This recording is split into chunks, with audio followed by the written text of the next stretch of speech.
بسم الله الرحمن الرحيم.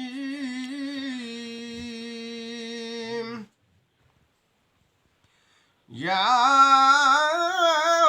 أيها المزمل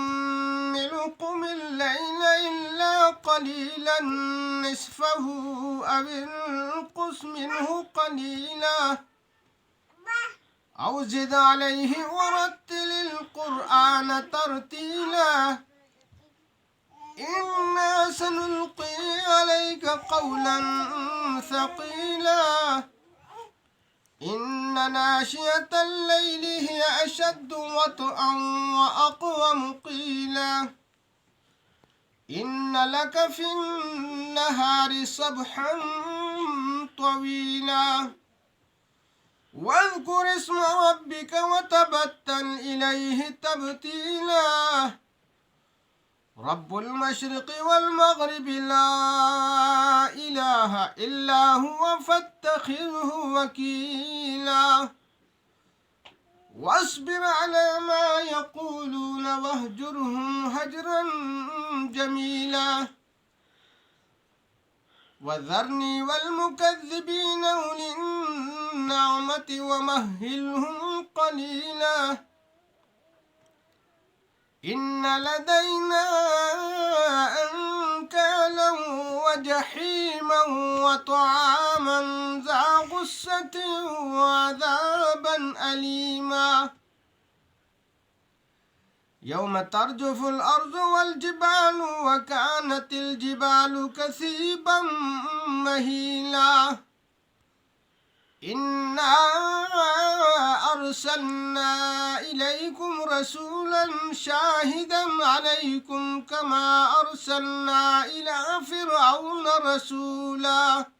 فعصى فرعون الرسول فأخذناه أخذا وبيلا